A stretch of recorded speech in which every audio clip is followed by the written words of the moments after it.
This week on the Jock and Nerd podcast, it's time for more 90s action movie mayhem as we take a look at a James Cameron film starring Arnold Schwarzenegger. No, not that one. I'm talking about 1994's True Lies. Plus, reactions to trailers for The Last of Us, The Boys spinoff show, Transformers Rise of the Beast, Indiana Jones 5, Cocaine Bear, and Guardians of the Galaxy Volume 3. All that and more in this edition of the Jock and Nerd Weekly for Monday, December 5th, 2022. You know who this is, and you know why you're here. You want all the latest comic book and superhero TV and movie news, and by God, you found it. Forget everything else out there. Forget all the Scientology bullshit. This is the real deal. This is the real deal. Worship at the feet of the holy trio of geekdom. The Jock and Nerd podcast. Play it. Check. Check one. All right. This is for all you fans out there. Let's give it up. We talking, we nerding. We funny, disturbing. We talking, we nerding. We spoiler alert. Oh yeah. Oh, what's up, listener? Thanks for pressing play. Welcome to the Jock and Nerd podcast, where we give you comic book and superhero TV and movie news, reviews, and whatever we choose. Jock and Nerd. My name is Imran. My name's Anthony. He's the Jock. He's a nerd. And joining us with the debut of his brand new voice, it is the sexy, the gravelly, gruff boy. We call him Rug Boy. What's up, Rugs? Give me all your cigarettes. Oh, hi. Hey, what's up, everybody? I'm a little bit sick. You hear that? Do I sound bad? I mean, it's like, it can You be don't sexy. not sound good. It's not COVID. Okay, Bruce Valanche. You sound like a bunch of people. You sound Harvey Firestein. Harvey Firestein, you sound Let me like... show you my kinky boots. Can you say fried potatoes from Sling Blade for me?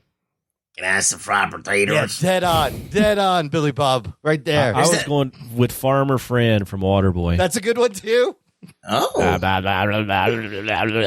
As the show progresses, listener, send in your thoughts of who you think. I want to try not to talk a lot. Remember when Imran tried not to talk a lot? Oh, jeez. Then he started coughing uncontrollable. I had lost my voice that one show. I couldn't talk, and I sounded worse than you. And I think I said three things. Yeah. Remember when you try not talking? Oh yeah, that still happens. And then you just start involuntarily choking? If I don't make a sound, You need to get some sort of attention. No. If my vocal cords remain still for more than 65 seconds at a time, they start to seize up. It's a medical condition. Look it up.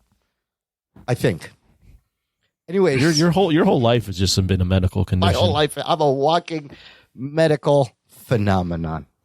Listen, I'm a guy that goes to the doctor, and the doctor goes, "Well, I've never seen this before." That's what happens every time. So I stopped going to see the doctor. So, anyways, Ruggs, we'll try to go easy on you, and you just give us your one sentence. You really don't need me to do the show anymore. I've trained Anthony enough. Well, that's true. Rug. Let me hear Anthony do the Rug Boy. Yeah. See, that's good enough. He can take over. Plus, we get the soundboard. Yeah, I can't even do him. Yeah, I can't even do that. Yeah. Okay, but let's get into some news and some reviews. Here we go. The Jock and Nerd podcast. Well, we're going to get a news segment. It's going to be all trailer reaction, as there was a boatload of trailers released for the small screen and the big screen this week. They just kept coming out. There's also Brazil Comic-Con was happening, and they released a bunch of stuff there. Some of these trailers came out there.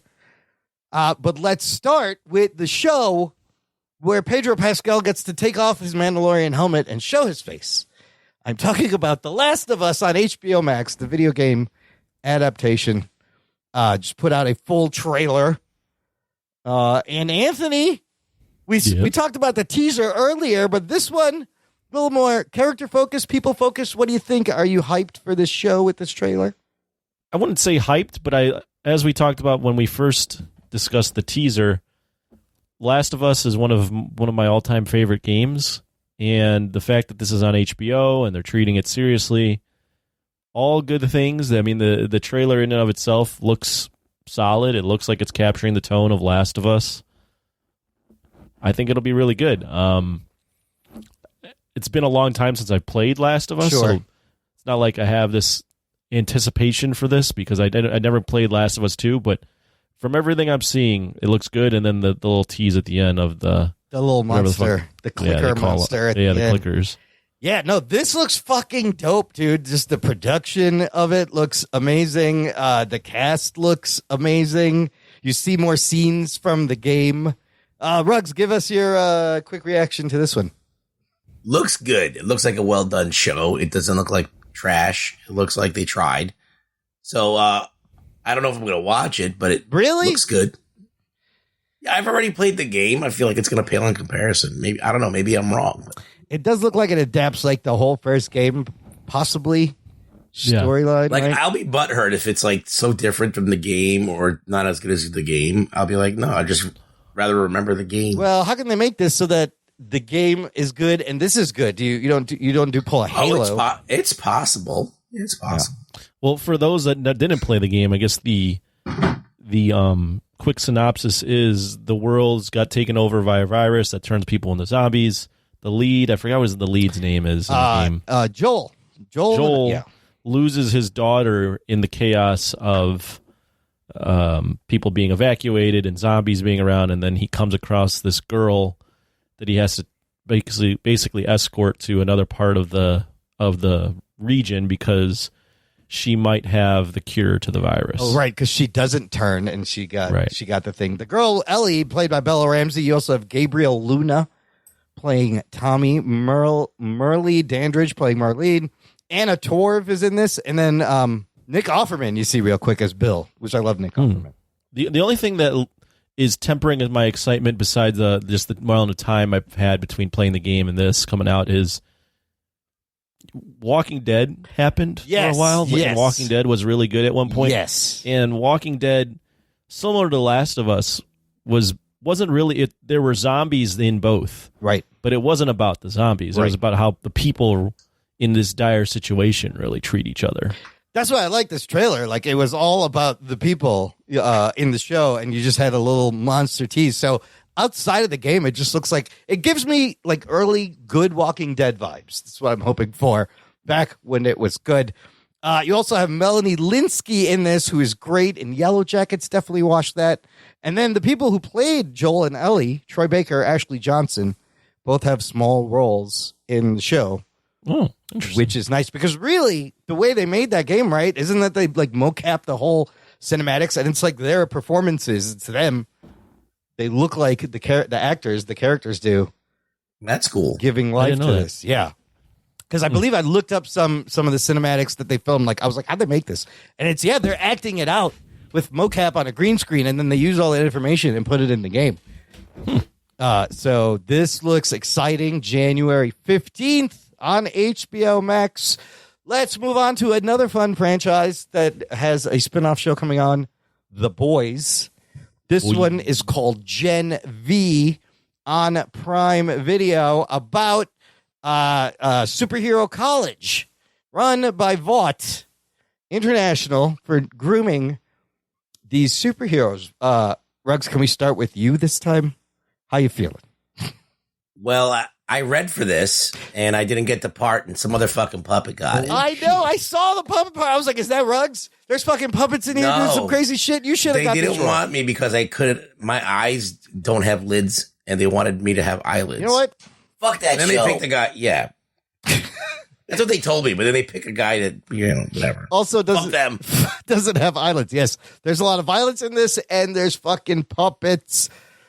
What'd you think of the overall? Would you watch this? Was this gonna suck you in? Now I can't watch it. No. I mean, there's only one reason to watch it. It's because Schwarzenegger's sperm is in this. Yeah. Yeah. There is Patrick Schwarzenegger in this show, son of Arnold and Maria. I was surprised to learn that. I was like, oh shit. I wonder if he's any good. Anthony, are you excited to see Patrick Schwarzenegger? I did notice that Patrick Schwarzenegger was someone they were teasing right off the bat. You know, The Boys is a really good show. It's not something that I get hyped about, similar to Last of Us. It's not something I anticipate, but when I'm sit down and I put it on, I usually get sucked in. So I'm assuming that'll be the case for this. literally when I was watching the trailer, I clicked on it. I went, why does Imran even have this in here? I had no idea What it was. that this was the Boys spinoff. And then right when I learned it was the Boys spinoff, I was like, all right, yeah, I'll probably watch this. I will watch it, and my question is, can it be as good as The Boys? You need some kind of strong characters. The Boys has amazing characters. I don't know if this was a comic book. It is created by one of the producers of The Boys, Craig Rosenberg. It is based on the comic book. Oh, there was a comic. There's Okay. a story arc, called So- We Gotta Go Now. Oh, it was a little story arc they expanded. So hopefully there's some, meaty characters that get you like the show does. I hope it can be as good as The Boys. Young adult soups are tested in the Hunger Games style challenges at Godolkin University School of Crime Fighting, run by Vought International. Oh, That's the I like synopsis. it. Okay, that's the synopsis. Yeah, this is just says coming soon. There's no release date for it. But look, you got a Schwarzenegger and you got puppets. I'm in. In the meantime, listener, you can join the conversation. Let us know what you think about these trailers. We have a fun Facebook group. It's called Jock and Nerd Nation. Jock and Nerd. It is closed. Jock and Nerd exclusive. Fuck that show. Just for you. That's a big fuck up right It's there. not a big fuck up to join the group. It's a lot of fun. You meet other listeners. Link in the show description. Okay, let's move on to some movie trailers. This one I threw in here just because I don't know why. It is It's appropriate. it is appropriate. It is a franchise that we're not too high on. And it is the Transformers Rise of the Beasts official trailer. Anthony, do you remember Beast Wars? Were you at that age? Because I was Yeah. Beast Wars Okay. was the stuff, was the Transformers that I knew growing up. So I didn't know as much about the real Transformers. I would see Beast Wars on TV on, I think, Fox on Saturday afternoons or Saturday mornings and be like, this is awesome. So to see this finally on screen after 6 or 7 Transformers movies, it did take me back. I did go, oh, that's from my childhood. The last Transformers movie that I watched was the Bumblebee one, and that was a good one. Yeah. So there was a little bit of nostalgia kick. I don't know if I'll go and see this in theaters unless it gets good reviews, but it did hit that nerve. It strike that chord for me. Nice. Yeah, it was one of the earliest computer animated cartoons. Ran from 96 to 99. Featured the Maximals and Predacons and set 300 years after the original Transformers. I was in college at that time, so I do remember just seeing this on TV, seeing the CGI, and I was like, oh, look at this Transformer show. It's fucking, you didn't really see that shit before. Ruggs, did you watch the Beast Wars? What do you think about Beast Wars? Yes, I watched the Beast Wars. I was all in on anything that was CG because I was just like into technology, and I was like, oh, let me see what this fucking shit can do. Yeah. And it was all right. It was a pretty decent show for little kids. Yeah, it was fine. Is Megatron in this? Is Megatron the bad guy? Like he's a dinosaur, and what's he called in the Beast Wars? Oh, I don't remember. Is he there's Megatron? Megatron survives, and he's in Beast Wars. Oh. I don't know. I'm guessing. Well, who you do have, I'll go over the cast because it says some of the characters, but I did kind of like the animals look cool, and at least you can see fucking car parts when they transform. I feel like they have modified the crazy Michael Bay designs after Bumblebee and made them look more like the toys. Oh, they're way better now. Yeah. I mean, Optimus Prime looks dope, and the thing's fucking moving. So I was kind of, I was like, oh, look at this. It is directed by Stephen Caple Jr., who directed Creed 2. Right? Interesting. Michelle Yeoh is in this. Pete Davidson as the voice of Mirage. Peter Dinklage as the voice of Scourge. You got Anthony Ramos. Ron Perlman is Optimus Primal voice. And Peter Cullen, original Optimus Prime, voicing Optimus Prime. So interesting. Dominique Fishback's also in this. Yeah, no, I don't know. The choice of the Biggie Smalls song music was interesting. Yeah, it was interesting to see that. Thought, yeah, it's like Biggie Smalls music for be short. Okay, all right. That's June 9th, 2023. Let's move on to we're working up to the big one. Other thing released at Which one? Cocaine Bear? No, that one I threw in for fun. That is the big one. That is the last one. It's not the big one. That one. Wait till we get to that. No, the next one. Also, this was released at Brazil Comic Con, Lucasfilm. Disney released the first trailer for Indiana Jones 5, the 5th Indiana Jones movie. The title is Indiana Jones and the Dial of Destiny. And Lame. I just thought, Lame. oh, you matched that pretty good. Yeah, it instantly made me think of Soap, and it's an awful title. It's a pretty awful title. Anthony, Yes. what'd you think of this one and what we saw? They're showing you some interesting things here. Yeah, I'm not the biggest Indiana Jones fan. I've seen the first one. I've seen the one where the guy gets his heart ripped out. Temple of Doom, Raiders of the Lost Ark. Yeah. And the I third don't one's great. I don't remember the third one. Sean If I've Connery seen it, is in it. definitely never saw the one with Shia LaBeouf. Okay, you can skip that one. That being said, this trailer, it's a well-cut trailer in that if you are an Indiana Jones fan, I feel like it hits a lot of the notes and uses the music, and it's a nice little nostalgia kick.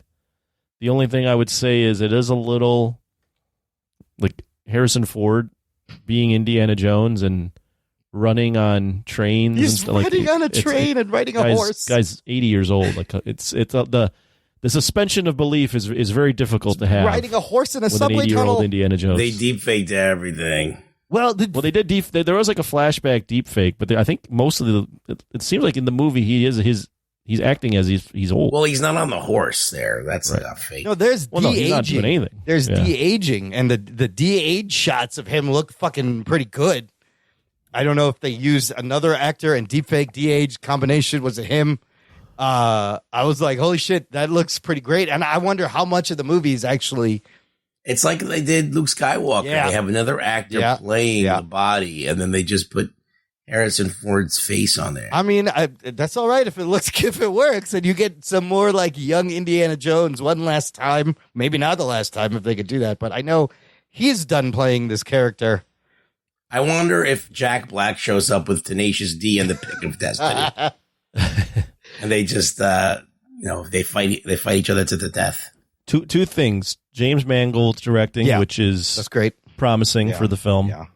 The other thing is, I just want to point out that Roadhouse beat Indiana Jones, Raiders of the Lost Ark in our 80s tournament.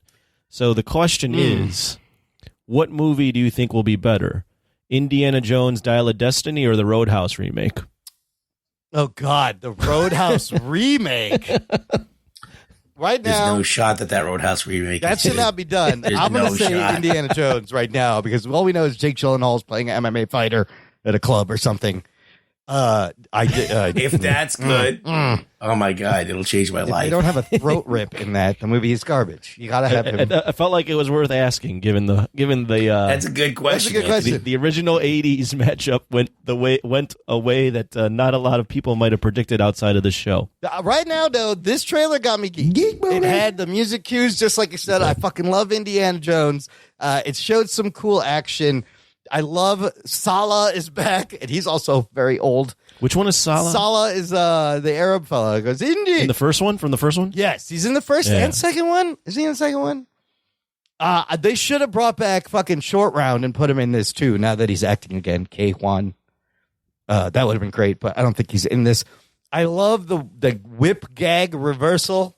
Did you catch that at the end of the trailer, Anthony? Where everyone has the guns? Yeah, yes, he's whipping them, and then they just all pull out guns, and he's like, and he has to duck. Which, the gag where he just shot the guy with the guns, and they had the whips.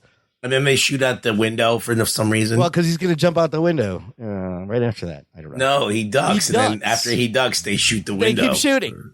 He's not standing there. What are you shooting at? I don't know. So you have Phoebe Waller-Bridge playing his goddaughter. Yeah. And apparently all the rumors of they're setting her up to be the next Indy are false, apparently, from James Mangold, is what he said. I call bullshit on that. We will Ruggs, see. what's your mileage on Indy? How much of a fan are you? Do you like the trailer? Without losing your entire voice, because we have a lot of show left. I like Indiana Jones. I like the first one and the third one a lot. And the rest of them I don't like as much. But yeah, I do like Indiana Jones. Like the first one's great. You don't like Temple of Doom? I saw that shit in the theater when I was a kid. I never liked that. Really? I don't know why. It's got so many crazy Does things. this trailer got you feel in the feels? You ready to see a fifth Indy? I don't know. I'm skeptical though. Pretty skeptical. He's punching Is it 'cause Nazis. he's old? It's because he's old. I don't think they need to make this movie. It's unnecessary.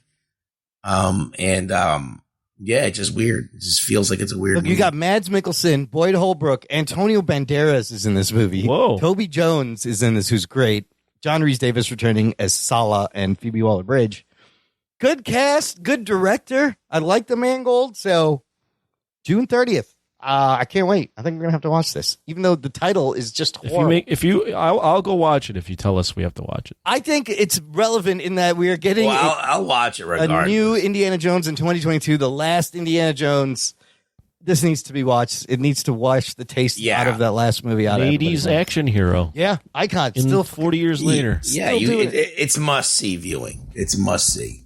I mean, I think Harrison Ford still enjoys playing Indiana Jones maybe more than Han Solo. Like, he really had this role. He has fun in this role, and it means a lot to him. So he's a crazy motherfucker. He's old. He's old. But it doesn't matter now because you can deep fake, de-age, and just fucking, you don't even need him. You don't even need him. I could see that. What's interesting, though, is the first Indy, probably all the Indies, but the first one, a lot of that was built on practical stuff. Right. So it's just kind of odd seeing a very CGI A lot of computer aided. Yeah, it feels weird. Yeah, it does.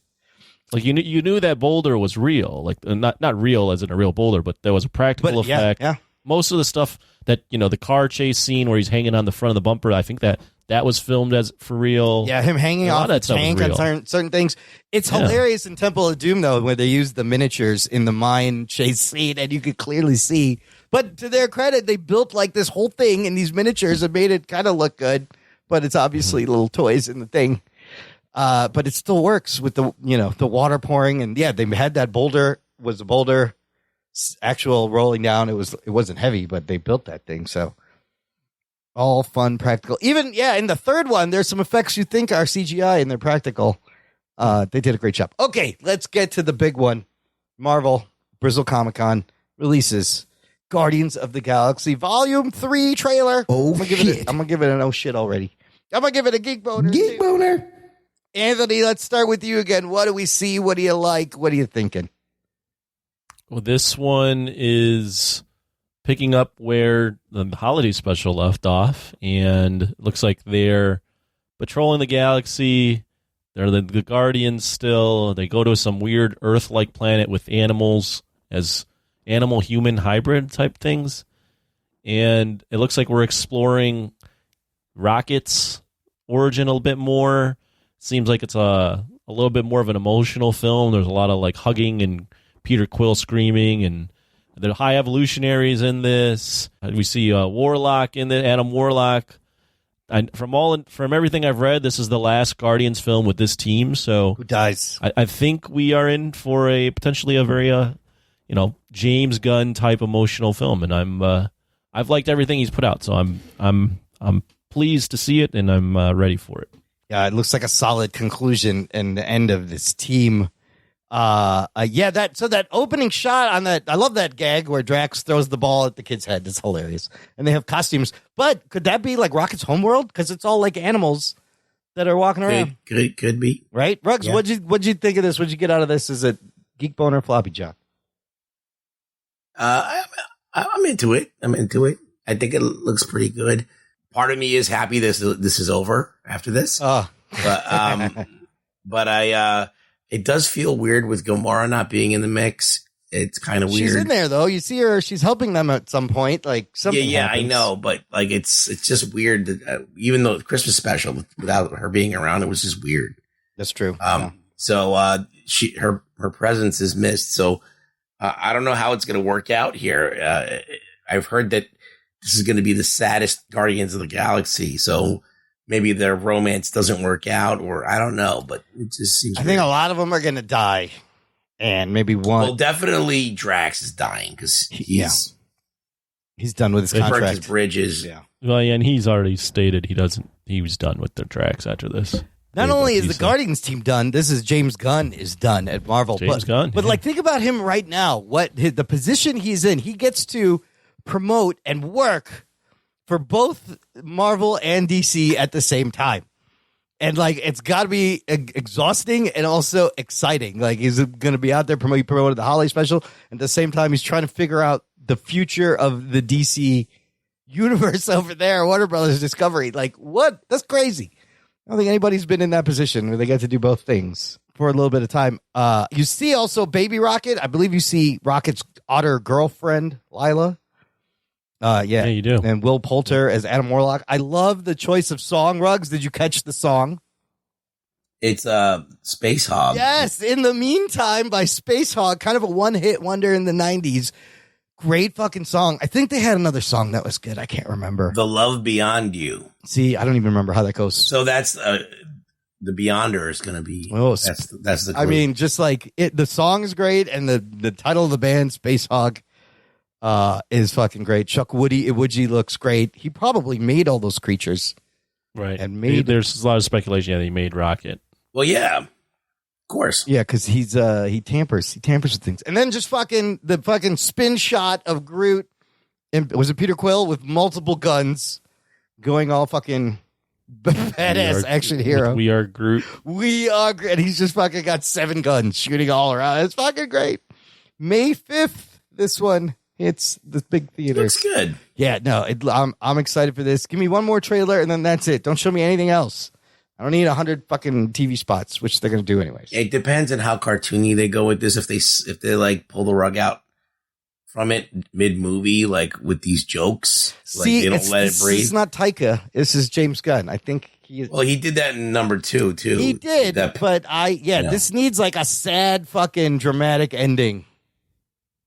It's got to stick. The deaths have to stick. None of this fucking people come back. Nothing sticks in the Marvel Universe anymore because of the multiple timelines and shit. That's a good point. Oh, and what is that thing that looks like a giant colon and space rectum? That's my colon. That's what your colon looks like. Yeah. I'm sorry. I understand. I don't know why they didn't ask me if they could shoot that. They just did it. It's just little colored people going in. I was like, is that a space anus? The fuck is that? It's my slack hole. That is Ruggs' slack hole is the cosmic gate between. That is pretty weird. Right? Between universes. Very fleshy. Okay, there's one more before we get to that one. Listener, treat yourself. It's the holidays. Get some Jock and Nerd swag. Visit our TeePublic shop, jockandnerd.com/shop, where we got lots of apparel, merchandise, coffee mugs, cell phone cases, different designs. It's time you bought something nice for yourself. You have my permission to be good to yourself. Is there anybody buying this? Anyways. Treat yourself. Treat yourself. Okay, and the last one, Anthony ruined the surprise. I threw in here for fun because it's just a wild premise and a wild movie and a wild name. It's called Cocaine Bear. And yes, it's about a bear on cocaine. Oh, shit. I'm already in. I don't even need a trailer, which I did watch and thoroughly enjoyed. Anthony, were you confused why I put this one in? No, I wasn't confused because having spoken to you for the last 7 years on this show, I know you like these. You try to throw in this weird shit. This wacky as shit. Once in a while, Yeah. and this is one of those things. But admittedly, it does look like a funny concept. Right? It looks wild. It looks well made. I don't know about well made, but it's clearly a B movie. But it's about a bear that scarfs down a shit ton of cocaine and goes on a coke rampage. Apparently, so this is directed by Elizabeth Banks, who did Charlie's Angels, and apparently it is inspired by a true story That's what I saw. where a bear ate a bag of cocaine thrown out of an airplane worth $15 million back in 1985. And in real life, guess what happened? It died. The bear died, yes. Yeah. So from there, they take creative liberties, and this bear is fucking hilarious. The whole tree climbing scene is funny, and it just looks super violent. Ruggs, what's your take on Cocaine Bear? Fun? Does this look fun to you? I don't think I'm going to watch this movie. I don't know if I'm going to watch it. I just love this idea and this trailer. I don't think I would watch it, no. Unless people tell me it's fucking amazing. Even then, I'd be dubious on that. I mean, I'll wait till it comes on streaming or whatever. But I do. You have this also has a fun cast of characters. Who's Ray Liotta and Kerry Russell, Alden Ehrenreich, and Ice Cube's son, O'Shea Jackson Jr. Is this coming in theaters? I believe so. February 24th in theaters. Now, can we get a whole shared universes of animals on drugs? You could do crystal meth moose.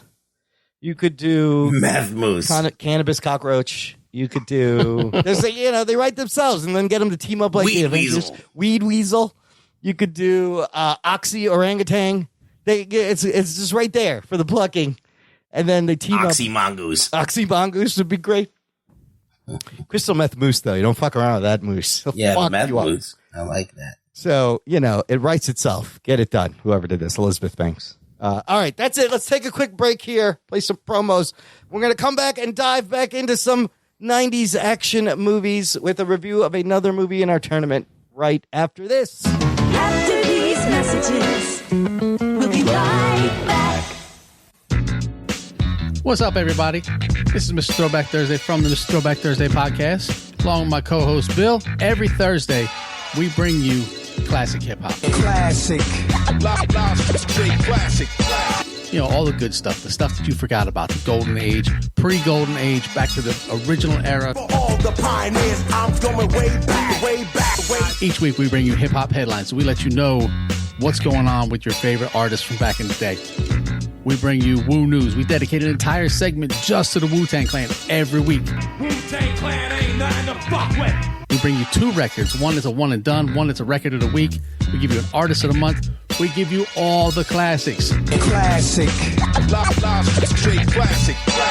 Come and check us out. Every week we're on iTunes, Stitcher, and at MrThrowbackThursday.com. And if you remember nothing else, always remember, new school stale, old school fresh. Was A Quiet Place inspired by Signs, It Comes at Night, and War for the Planet of the Apes? Was Ready Player One influenced by Avatar, Wreck-It Ralph, and The Last Starfighter? Is The Hurricane Heist more influenced by Sharknado or Geostorm? These are the kinds of questions my guest co-hosts and I discuss on my podcast, Piecing It Together. Every week we look at a new movie and try to figure out what other movies inspired it. Whether it's the story, the character development, tone, or even use of music. Every movie was influenced by something that came before it, and we want to figure out what. Check out Piecing It Together on your favorite podcast app or check us out on piecingpod.com. You can also follow us on social media at piecingpod. Piecing It Together is a part of the All Points West podcast network.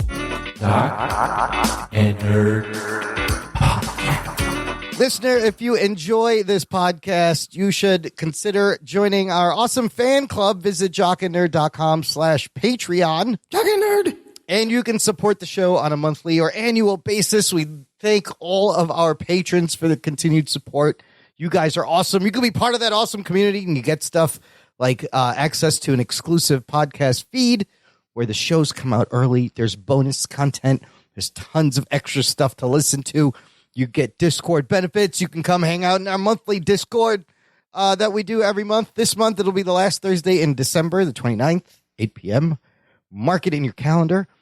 And there's a You Pick It tier where you can make us watch and review any movie. There's a tier where it gets you a exclusive t-shirt, all that fun stuff. Check it out, jockandnerd.com/Patreon. Link in the show description.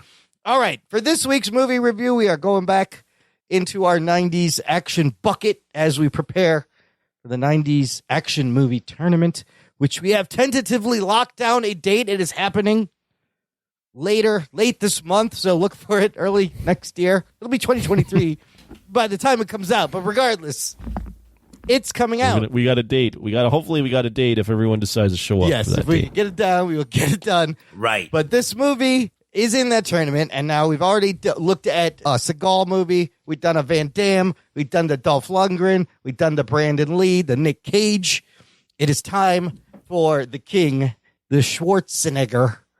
And it is time for a James Cameron movie because Avatar 2 is coming out very shortly. So in anticipation of all these things, we are looking at 1994's True Lies.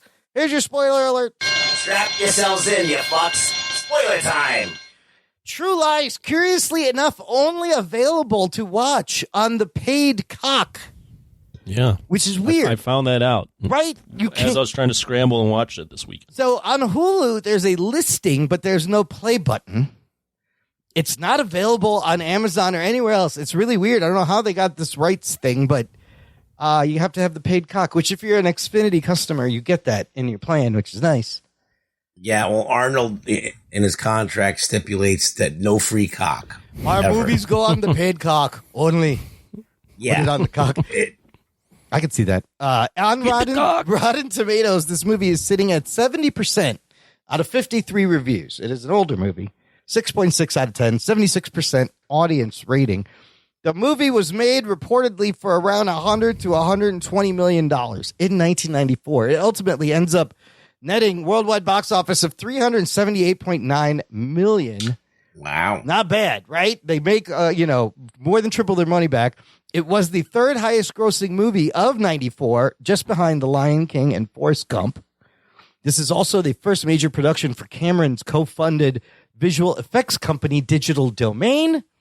And apparently it was the first film to cost $100 million. Oh, shit. In 94. And if you look at Cameron's career, he has this track record of every movie he makes is currently the most expensive film ever made. I believe he beat the last record holder movie was Terminator 2.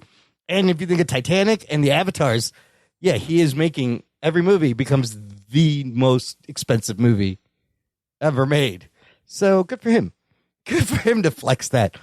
Of course, written and directed by James Cameron in between Terminator 2 and Titanic.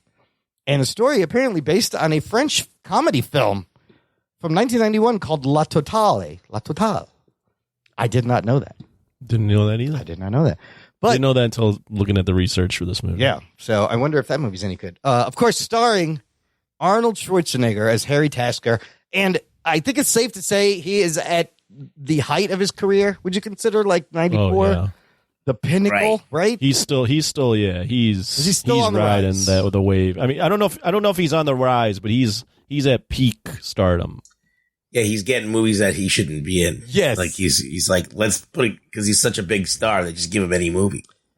I mean, they're giving him, I mean, it's him and Cameron teaming up. I mean, you're talking about, yeah, it's just, I mean, he's still on the top, but there's a very sharp fall coming his way after There this. is, but in 94, he is the biggest movie star. And so he does this movie in between Last Action Hero and Junior.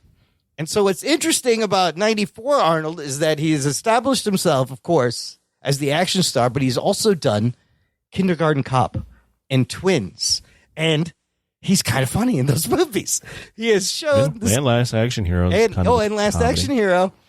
And amazingly, kind of shows a great comedic side, which him and James Cameron, team up for a third time in this to exploit that. We also have Jamie Lee Curtis as his wife, Helen Tasker, Tom Arnold as Gib, the late, great Bill Paxton in the great role, Tia Carrere, Art Malik as the bad guy, Abu Aziz, and a young Eliza Dushku. Don't forget about Charlton Heston's in this movie. Oh, and Charlton Heston. Get your damn hands off me, you dirty apes. He's as Nick Fury before Nick Fury. Yeah, he's in an eye patch, and he's totally like the original comics Nick Fury. Weird role. Fun little side role for Charles. Anthony. Yes. What happens? First of all, had you seen this movie before you rewatched it? Well, yeah. I mean, if I'd rewatched it, that means I had seen it. But yes, no, I'd seen it. So what was funny is I remember seeing this movie a ton as a kid because I think I had the black box. Okay. And it was on. So like I always just was catching and watching. And as a kid, I thought this was such a fun movie. So, but I haven't rewatched it since I was probably 7, 8, 9 years old. Get out. Around there. Amazing. Yeah. So it's been a long time since I've sat down and watched the movie. What is it about? Yes. It is what about happens in True Lies? This secret government agent spy who is in a very secret part of the government and is lying to his wife about who he is. His wife thinks he's a salesman for computer electronics, I think, or computer software sales rep. Yeah. His wife and his daughter think he's the most boring, negligent husband ever, and yet he's a spy, and he gets caught up in a terrorist movement or a terrorist plot to bomb cities with nuclear warheads, and he gets caught up in that while also balancing the fact that his wife, he's lying to his wife about his career. And that's basically it. And it's a 2.5-hour movie about that. Yeah. Yes. It is a spy action comedy. Yep. So watching it again for the first time in so many years, what'd you feel now at the end of this? Yeah, it's very interesting having not seen this in 20-something years. I don't remember it being a comedy. Oh. So having watched it now, I was like, whoa, this movie's a lot goofier than I thought it was. I thought it was a straight action film. The things I remember as a kid were the horse chase. Oh, it's great. The fighter jet in the city, and Jamie Lee Curtis stripping. Like that's all I remember. Those are the as a kid. highlights of the movie, honestly. Yes. And having watched it now, the movie's way goofy. I haven't seen every James Cameron film, but this is by far like the strangest James Cameron film I've ever seen. Yeah. It is so long. It is. And I totally forgot. I just didn't remember the fact that the first and third of the movie is a foiling a terrorist plot type movie. And the whole second half of the movie just takes a complete detour into his marriage, gaslighting and your him wife. potentially cheating in his wife, Yes. or his wife potentially cheating on him. It's such a freaking like weird, like sharp cut to that. Yeah, it really makes no sense. So what did I think about it? It's a freaking weird movie, actually. I think. It's not a movie you would see made now, and the fact that it's made by James Cameron is so odd to me. Yeah, it's entertaining as hell, but it's like there's a lot going on in this movie that's just like, wow, this isn't very logical. Like not in like an 80s, even in like a weirder way than like an 80s 90s movie. The whole side plot of him using government resources to like spy on his wife is just insanity. It's great. Yes, it's a big chunk of the middle.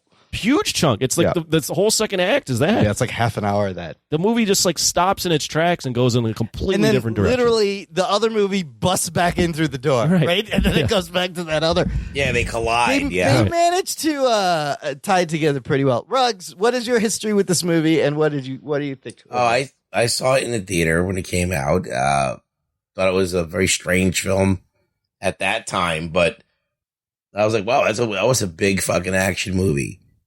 And I hadn't really seen it too many times because it's so long all the way through. I just would watch a scene here or there. And I sat down and watched it in its entirety for the review. And I was just like, whoa, this fucking movie is long. Still going. I mean, it's not Bad Boys too long, but no, but close. I feel like that Arnold does a great job in this, trying to sell himself as a spy, even though it's like he doesn't fit this role at all, like in any way. But he tries his best to fulfill it, and James Cameron's along for the ride there, like kind of like trying to service Arnold as much as possible.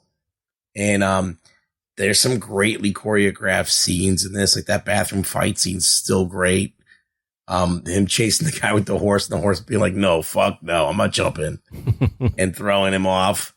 That's great. Like there's a lot of great fun moments in this. There's some that don't work as well too, but I think overall for its time, it had some really big set pieces that were very well directed. Yeah, it's definitely of its time, but also like, Cameron always pushes the envelope forward. I also think I saw this in the theater when it came out. I was a huge Cameron fan, huge Schwarzenegger fan. So I was all over this, and I've seen it multiple times over the years. And while some of it becomes problematic in today's age, I really do think the stunts, the action, the practical uses really hold up still, because there's some fucking great action scenes, but great practical stunts. But to your point, Anthony, it also has all the stuff, all the flaws that make one of these movies great, right? Like the conveniences, the contrivances, implausible physics, cheating things, rubber dogs. You see Arnold's stunt double a lot. All the time. A lot Oh, yeah. in this movie. Like right away in the beginning when he's sliding down the snow and shooting, and it's clearly not him. But it's got a great opening scene. It's got a couple of great set pieces. But then there's some problematic things too, which we could get to.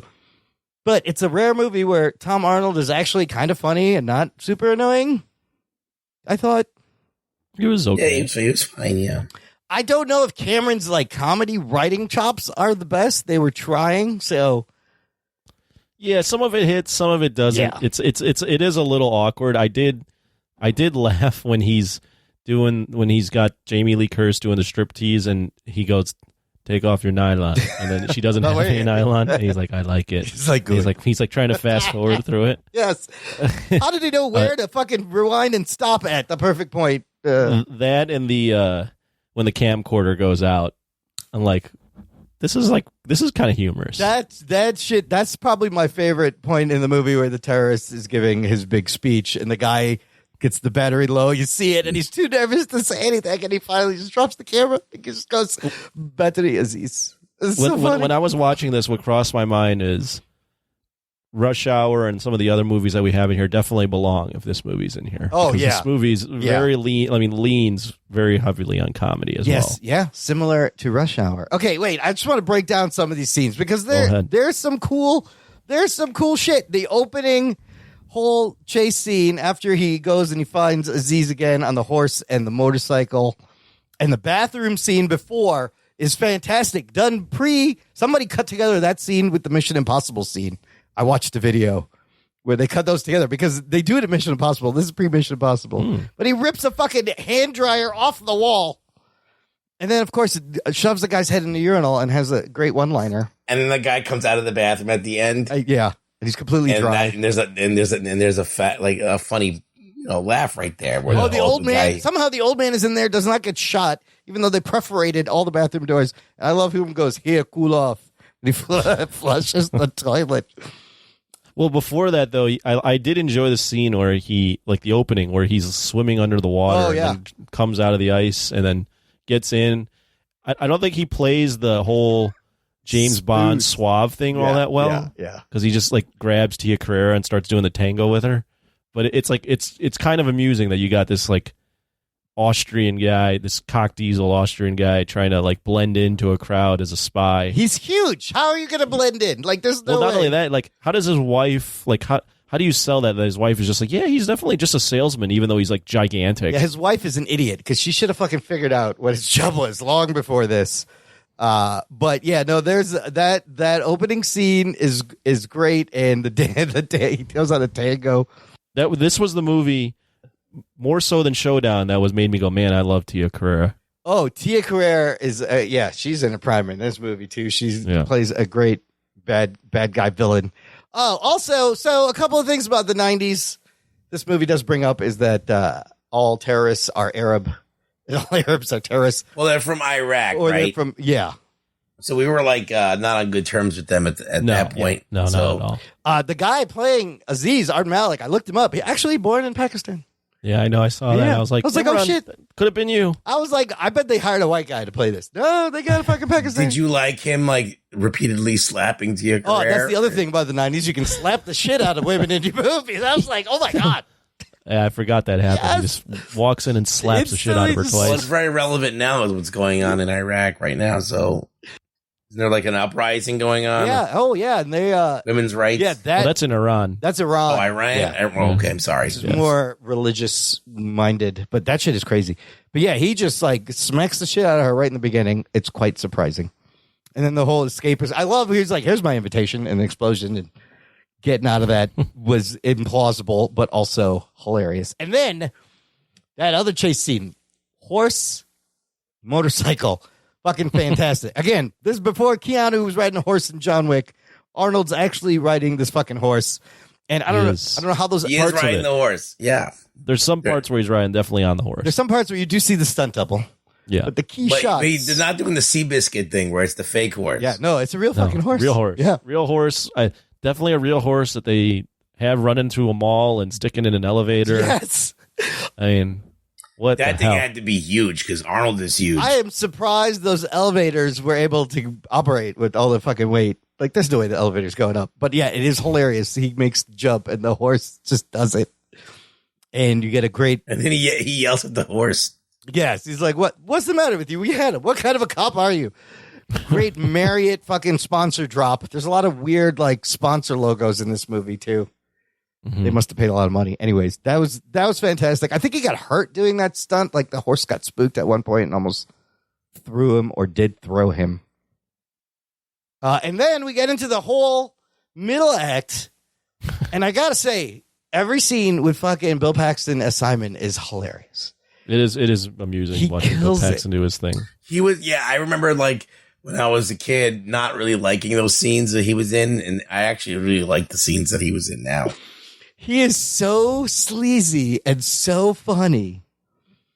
A couple of I mean, it's just completely the whole thing is entertaining and also just so implausible that Arnold could convince his covert government team to just completely kidnap these people. allocate all their resources to him trying to figure out if his wife's cheating on fucking him. copter and a SWAT team and vehicles, and he's took people off something that was probably really important, like where are these nuclear warheads, to do this bullshit to scare the shit out of him. But if this was a James Gunn movie, we would all be like, oh yeah, sure. But I like the whole thing where she wants some adventure, right? That's the irony. Everybody is lying to everybody else in this movie, the misunderstandings. So I bought that she would like go along with this, and he's got a little fucking act. Fun thing to note, there's that line where when Harry comes out and he talks to Tom Arnold and he goes, Helen's having an affair. And then Tom Arnold's Gibb is like, join the club. He's all happy. And he goes, it happened to me. He goes, what kind of a sick bitch takes the ice cube trays out of the freezer? Apparently, he is going through, at this time, a divorce with Roseanne Barr. And she actually did that. And he like worked it in. It actually happened to him. Oh, wow. That's great. It's just so funny. That line is hilarious. But he literally... He puts surveillance, like he mentally abuses and emotionally and mentally kind of tortures his wife with stalking and surveillance and threats. And I was like, wow. Here's the thing. I love that whole middle scene. That sequence is great because it has I have to bring up the Bill Paxton line when he's in the car, when they're taking the test drive. I think you know what line I'm talking about is when he's describing Harry's wife, and it's some fucking crazy raw shit where I'm just gonna say it. He goes, "You got a pair of titties make you want to stand up and ask for buttermilk," and then he goes, "Ask like a 10-year-old boy," as Arnold hits him in the face. I was like, "What? Shit. Wait a minute, what?" Yeah. First of all, that's a double take, definitely. First of all, who stands up for buttermilk? What does that even mean? And ask like a 10-year-old boy. What? Yeah, does talking shit have to make sense? No, it doesn't. Like, it was fucking hilarious. That is my favorite scene, Bill Paxton scene. I remember as a kid watching her strip and thinking it was like the sexiest thing ever. And I watched it yesterday and I went, man, this scene's a lot weirder than I thought too. Like she's acting all weird, like she falls over. Yeah, she's doing her like weird, her like sexy dance, but then she's like she's also like fumbling around with shit. I just remember the scene being a lot sexier than I thought it was. I remember the first time watching this going, holy shit, Jamie Lee Curtis has a sexy body. Who knew? Right. I still think she look good at 94 like that. She's sexy. She did look good. In the movie, she's very sexy. How old is she in that movie? She's 36, I think. Oh, okay. Yeah. Now if you see her, you can see her in Everything Everywhere All at Once. It's a different character. Well, it's weird. Like I don't remember. You guys are a bit older. I never thought of her as like a sex symbol, and then I saw that movie, and I was like, "Oh, what the hell, Jamie Lee Curtis?" But you ever see the movie Perfect with Jamie Lee Curtis and John Travolta? Where there's that scene in where they're in the gym. Yes, they're in and they're thrusting. Yeah, they're doing aerobics and they're both thrusting. She was. Yeah, so she had a couple of sexy roles in the 80s, but I didn't remember until this movie. I was like, holy shit, Jamie Lee Curtis. I mean, it's a great scene when she catches herself in the mirror. And she's like, I'm supposed to look like a hooker. And she rips her dress off and wets her hair. I do remember that as a kid. That's great. I mean, it's just like storytelling wise. It's a great little moment. But she does transform. Yeah. It's kind of interesting as an actress. She kills it. Like that. She's really good in this movie. If you think about like everything she goes through, we'll get into like some other crazy shit she did. But I really loved her performance in this. I liked when the terrorists barge in and she still has no idea. Yes. That her husband is the spy, so she's like, I'll handle it. Don't talk. She's like trying to take the lead in the whole situation. That's great. And he's telling Tia Carrere, this is just some hooker I picked up. You can let her go. Right. And so the misunderstanding and the lying it's wonderful. It's pretty clever. Yeah, it's fun to watch. Wait, a couple of other good Tom Arnold line before when he's driving and reading the transcripts that his wife sends. and he notices the missing page, and he just stops the car and gets out. And he's like, give me the page. And Tom Arnold's like, what page? And he just punches the window of the car. I love Tom Arnold just looks at the window. He looks at him. He just goes, okay, and pulls the fucking sheet out. That's fucking great. And then when they interrogate Simon on top of the dam, he just breaks down and he just goes, I got a little dick. It's pathetic. Just out of nowhere. Then he pisses himself. It's fucking great. They're hilarious. Yeah, he pisses himself twice. He pisses himself twice in this movie. But I was like, man, Harry, you really love fucking with your wife. So it's fine. Right. Then the plot busts back in, takes them. The movie like stops and these detours, and then the movie decides, okay, now we're back. We should now make this back to an action movie. They start out on a plane, but then eventually they're in a helicopter when they end up, and you're like, where the fuck are they? And you realize it's in the Florida Keys, but they could have told you. Were there? I was looking this up. Did he like do like these weird stops and then starts of the movie throughout the movie, where it would be like the scene would happen, it would fade to black, and then it would fade into another scene? That is a Peacock thing, I feel like that's where Peacock would put. I feel like this is a weird formatted for TV, even though they had the swears in there. That's kind of like where you would put a commercial break. That's what movies used to look like when they ran on network TV with commercial breaks. They would have to pick a point and fade it out. So why is it like that on this? I don't know. Or was that Cameron's decision to make it like that? I don't know. I think I saw it on my version too. You saw it too? Because I did not remember that. I think it's like Cameron was doing the thing where he was just like segments of the movie. Like, I don't know how to get out of this, so we're just going to fade out and start. I don't know. That's weird. Did you see? Yeah. So you saw that also, Ruggs? I thought it was. I think so. When you guys mentioned it, I felt like I remembered that. That scene where it happens throughout the movie, but that scene where they come in and capture the husband and wife, whatever the fucking names are in this movie. Helen and Harry. They get into a plane and then it fades to black, and then it cuts back. The black fades back in, and they're in a helicopter landing on the island. Yeah, I was like, "What the fuck happened here? How'd they get on this fucking helicopter?" No, Harry and Helen. I did not remember that originally, and I also thought that was odd. No, but I saw that on my version, and that maybe was it's not on a TV Peacock. formatted thing. No, I don't think it's a TV That thing. is weird. I think it's a choice Cameron was making. It's a weird choice. I don't know. Very strange. I don't know. Again, that it adds to how weird I think this film is for James Cameron. Yes. I mean, there's a couple boys having fun, right? With expensive shit like a Harrier jet is not cheap, and they actually got the fucking government to lend them fucking Harrier jets. But before we get there, they are kidnapped, and there's some great moments here. The truth serum part where the guys put the sodium pentothal in him, and I always love anytime when the character's like, "Here's what I'm going to do. I'm going to use you as a human shield, and then kill him." And then I'll probably snap your neck. And he just fucking does it. It's one of those things where it's the like at this point in the 90s, this trope has been beat to death. But it's one of those things where like, why did the villains just not kill both of them? Why do you need a hostage at all? Why did he go kidnap the daughter? What does having Arnold's character alive do anything for you? As far as like they like keep him alive to verify that those are warheads, right? But then they're keeping him alive to figure out where he works. But it's like, what does that have to do with your plan? Yeah, it doesn't make a lot of sense. They just should kill him. But you know, this is an 80s 90s action movie. They still do that, but yeah, they never. This is Hollywood writing. It's bad. Well, speaking of writing, there's another funny line, and I think it worked. An attempted comedy when he's under the drug, and she's like, "Did you kill anyone?" And he goes, just the way he says it is funny. He goes, "Yeah, but they were all bad." In his accent, that made me laugh. I don't know why. It's not the funniest line. No, that's not that funny. And then under the category of implausible physics, the scene where she drops the Uzi down the stairs.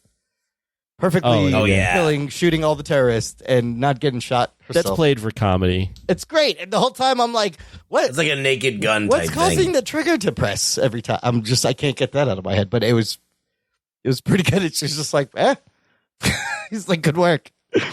Arnold does some cross-handed Uzi shooting a la Steven Seagal in Under Siege. It looks cooler when Arnold does it. It's one of those.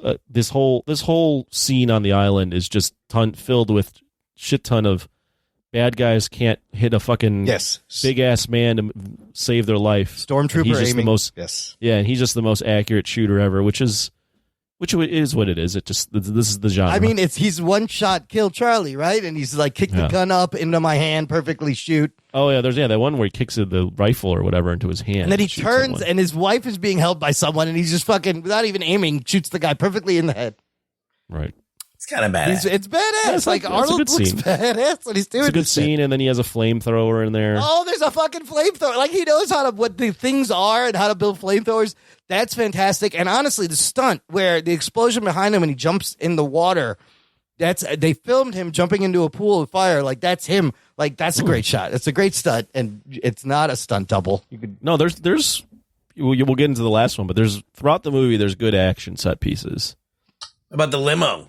Oh, well, we'll get to that. Well, So that's a good one. that's a good one.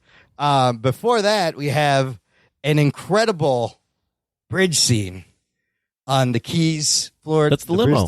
Well, there's the limo, which is the second part of the bridge scene. Wow. The first part is him somehow getting fucking two Harrier jets to show up immediately because Well, he has that there's much nukes.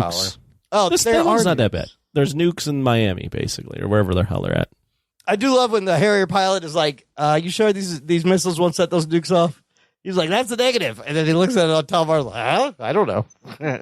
Just doesn't care. But the way they shot that scene, holy shit! It still looks amazing. I watched some videos on how they did it, and there's Gotta be a miniature, right? it was miniature, but there's a couple of interesting details here.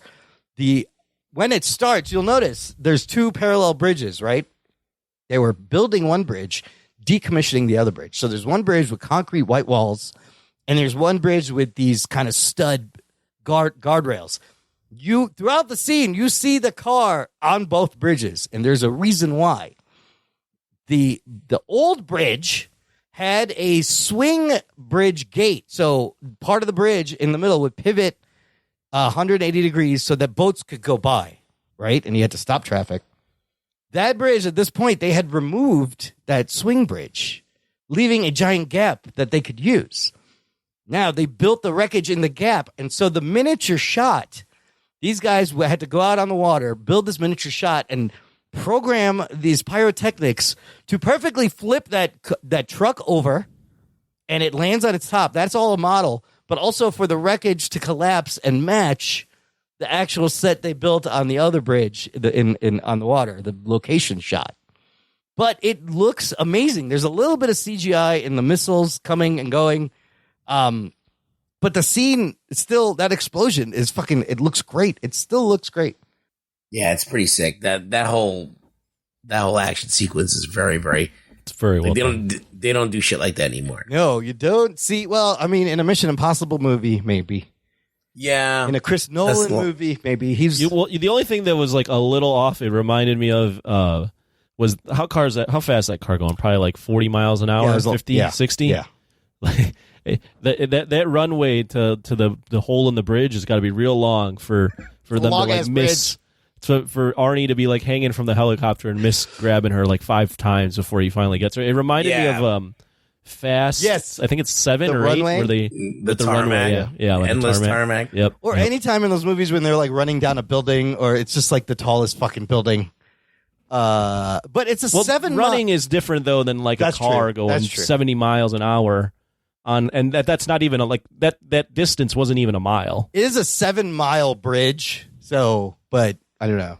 It could be possible. But whatever. It is a cool Yes. scene with him like hanging from a helicopter trying to grab her as she's like fighting Tia Carrere. That shot is amazing. Like the stunt, you see, it's Arnold's stunt double, but there is a quick shot of Jamie Lee Curtis actually hanging from the helicopter. But that tracking shot of the grab as the limo falls away and he's got her, that's solid. That still holds up. It looks so great. Yeah, I mean, you could see that it's a CGI'd composite of two things going You on at think once. so? But yeah, I think that's yeah. an actual fucking. That's like No, they no. had a guy hanging from a helicopter. Well, yes, but the scene where he's the shot where it's pointed down at Jamie Lee Curtis grabbing yes. the guy, that underneath her is not a real damn bridge with ocean. No way. I believe they had her No, wired up. watch it again. You can find a photo of her hanging from a helicopter in a rig. She was rigged. Look it up. Watch the composite. It's not. I don't think it's composite. I think it is. A lot of this is in camera. I think maybe the mid shot is, but not that over the boob shot. A lot of the green screen does come in with the Harrier jet, and it's some on location. But I believe a lot of these effects are in camera. I believe that's her. I saw there's a photo of her hanging from a helicopter with the stunt guy in a rig, like as they pull her up. But whatever, Perhaps. it looks. But I don't know. Great. But I don't know if that shot underneath her is the bridge.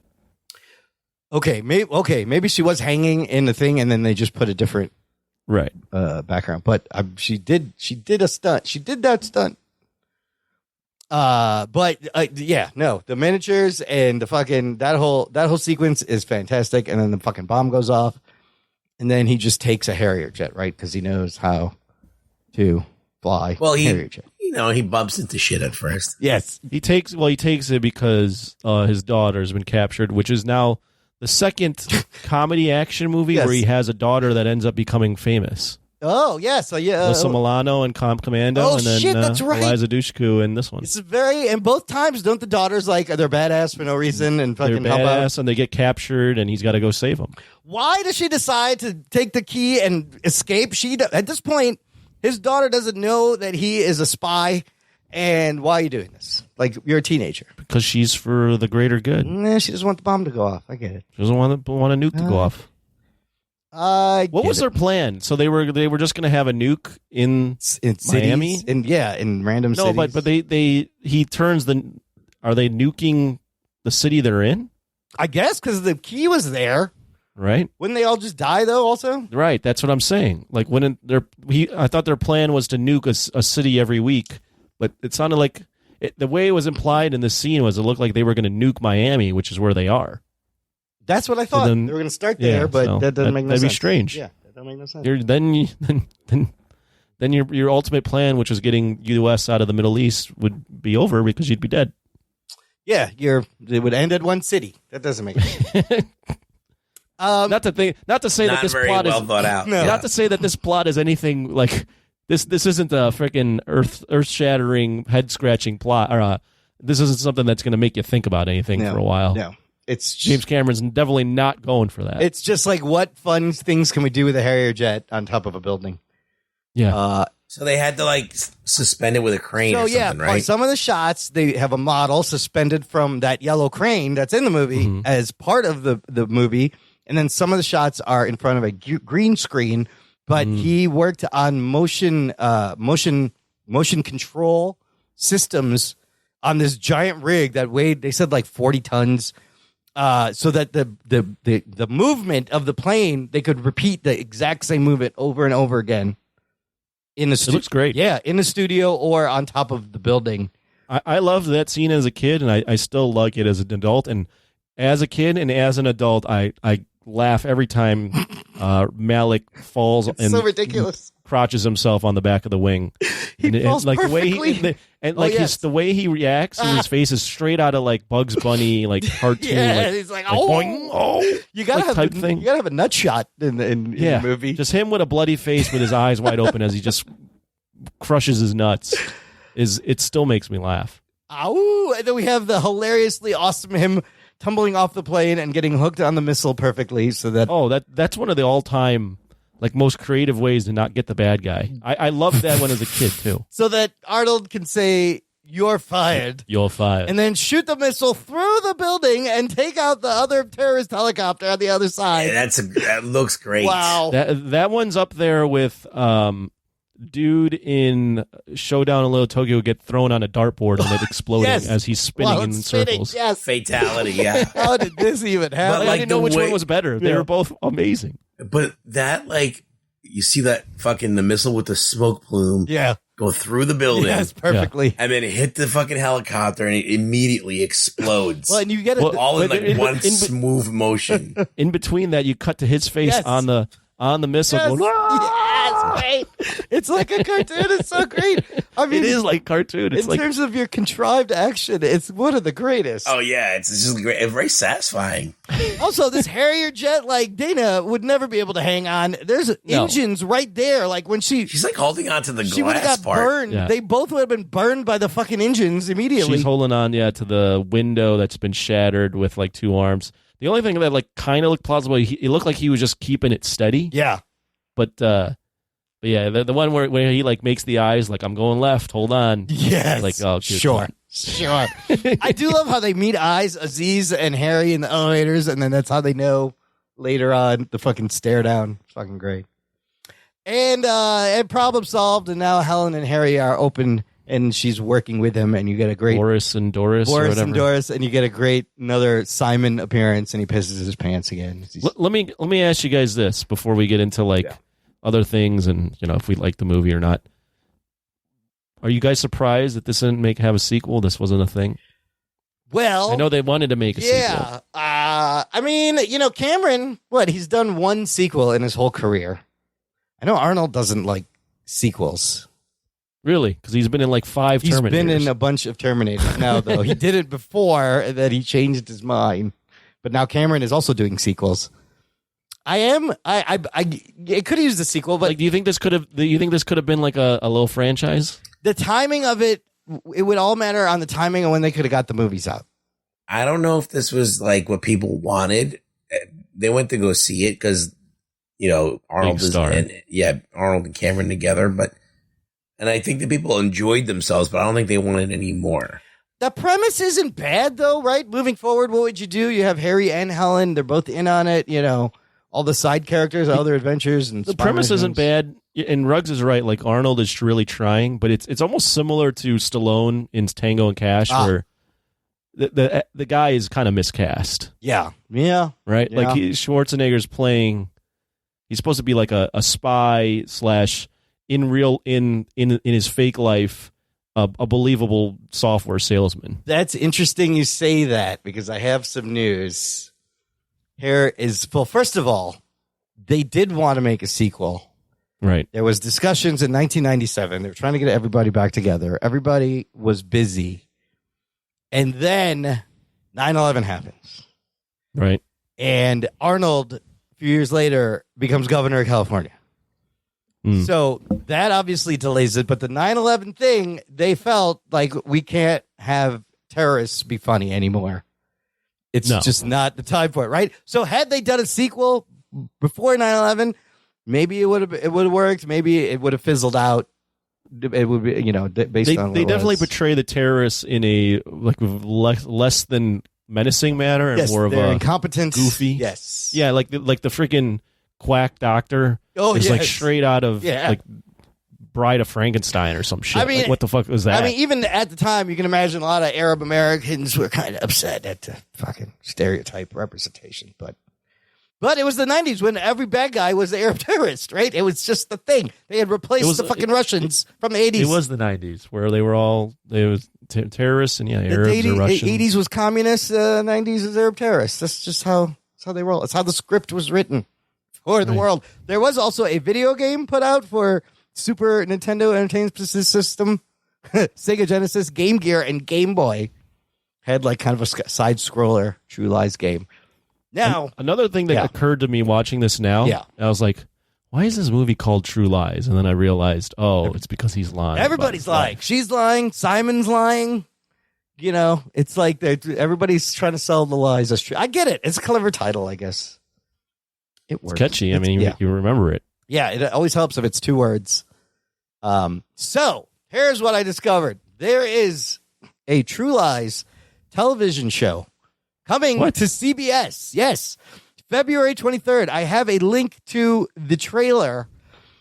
I seen this. This is executive produced by James Cameron, and the characters of Helen and Harry Tasker are in this. So Helen is being played by Ginger Gonzaga, who we just saw in She-Hulk as the best friend.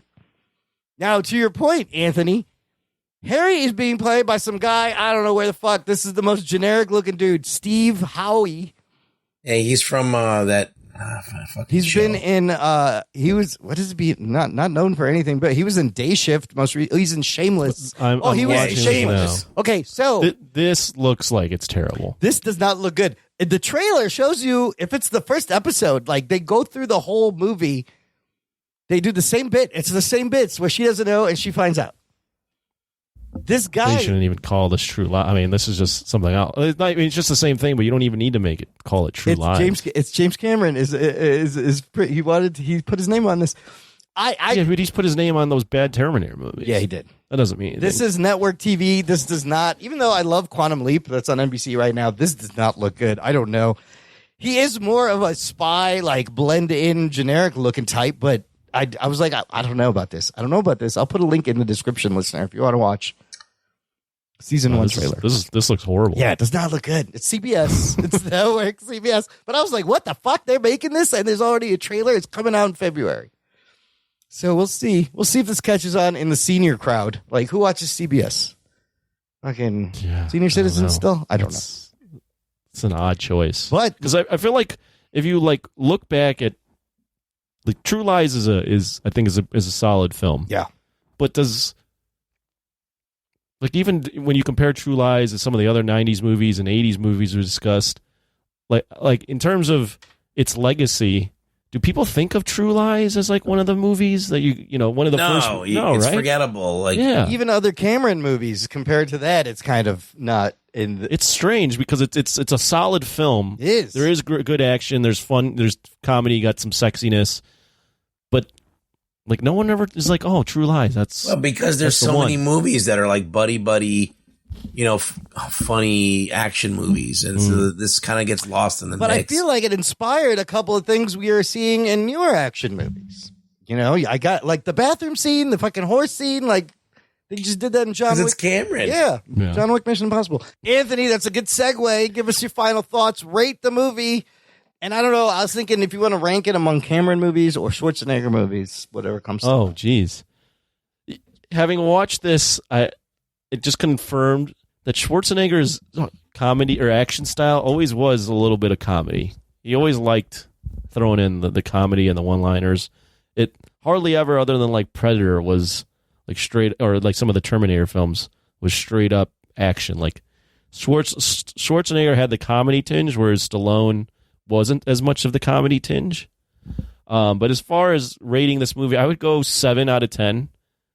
I don't think it's the greatest movie ever, but it's unique enough with the whole subplot just taking over the movie that I'm like, what the hell is this? But it's actually kind of like, it makes it different. And there are really good action set pieces. I don't know where I'd rank it with. To be honest, I kind of like the 80s Schwarzenegger movies better than this one. Interesting. Okay. Than this one specifically. Yeah. Yeah, I can see that. Cameron movies, I would say this was, out of all the ones I've seen, Terminator 2, Avatar, Aliens. Titanic. What's that? Aliens. Like, this is last for me. Yeah. Out of all the Cameron's done better. I would say even like Titanic better than True Lies. But it's still a good film. Like, it's still solid. It doesn't make a ton of sense, and I think it's the laziest writing that Cameron's ever had in a movie. I don't know if it's like supposed to be meta or not, but it's real damn lazy. Yeah, I mean, it almost becomes a parody of action movies. Oh yeah, right? A little bit. Yeah, and you're not sure totally. And the middle section is kind of a waste, but I enjoyed it. I will give this movie 7.5. I find it entertaining. Yes, it has its problematic parts, but the action fucking holds up. But also, I agree with you. It's not one of Cameron's better movies. All the movies he's made before are better. This would be towards the bottom. Yeah, the only one I haven't seen is Piranha. Oh, he did Piranha. I forgot about Piranha. Have you seen The Abyss? Or The Abyss, yeah. Yeah, The Abyss is very good too. So, and as far as Schwarzenegger, I could see how some of the 80s movies are better. I don't know. He's kind of warm and endearing in this a little bit. I don't mind him, even though he is miscast. Yeah, He's I feel not like bad. that. He's still a star. He's still a star. He still has. I feel like it's not the best casting for this role, but I feel like he tried his best. But I still wonder what it would be like with a different actor. So I'm gonna give it a 7. Well, you'll see that on the TV version. Who would you have, if you could sub in a 90s action star? Who would you have subbed in? Oh man, You need a James Bruce Willis. Really? Yeah, Bruce Willis would be good. A James Bruce, Bond. this is type. right in Bruce Willis's wheelhouse. Yeah. Yeah. Every man joking around, like the one-liners. Or Mel Gibson. Either one. Oh yeah. What about Nicolas Cage? Nick Cage would have been great too. Put Dolph in this. It's not good. No, he's too big. Dolph would be worse. Oh, that is a good question. Nick Cage would have been great. Clooney would have been good. Oh, Oh, young Clooney, Clooney yeah. or Kilmer. Kilmer would have been Kilmer great. would have been good Kilmer would have been really good. because he could play like a spy kind of guy. I could see that. The thing is, though, any of those other guys, maybe Bruce, but the movie doesn't do as well with any of those other. Like No, Schwarzenegger, this movie made $370 million. you go see it because it's Cameron and Schwarzenegger, right? Like 2 years after Terminator 2, right? What if it was Michael Keaton? Oh wow, He would be great. yeah. He could do some of He'd the be really action. good. I was thinking, I was thinking if Keaton was the other guy, it was The bad Tom guy? Arnold. Tom Arnold. Oh, he would be good as Gib. Imagine you had Bruce Willis, the two receding hairline dudes, Keaton and Willis. Dude, when Tom Arnold is hiding behind the pole and Aziz can't shoot him, and then he checks his body in his crotch, and like That's great. hilarious. Like it was very funny. It was a very perfect '90s Tom Arnold role. Like he's very annoying and everything. He I'll admit he gets a little, to me, he grates on me a little bit towards the end of this movie, but What if Tom Arnold was played by Robert Downey Jr.? Oh, '90s Downey was he was a wild man. No, that'd have been interesting. Yeah, it'd be fun. It is fun. The mental game of recasting some of these movies with other '90s people is fun. I also love when Tom Arnold is listening to Simon and he's like, I'm beginning to like this guy. And then Harry looks at him and goes, but of course we got to kill him. Of course, we're going to kill him. How do you guys think it'll do in the tourney? I think it's got a good shot. It's got legs. Yeah, it's got gonna legs. have legs. If you're putting up action beats. Out of 32 movies, yeah. It depends on what it goes up against, to be honest with you. We have 2 Cameron Schwarzenegger movies in this. Right. So I think it goes far. I mean, I think there's only 2 Schwarzenegger movies in the whole thing. and that's them, T2 and yeah. I think it may go far. There's a lot of money, a lot of good stuff. If it's up against Seagal, it's well, going to yeah, win. it's gonna fucking no chance any of these movies. So, all right, fun stuff. Great time looking back at another '90s action movie. Let's do some news from the nation. It's time for news from the nation. It's time for news from the nation.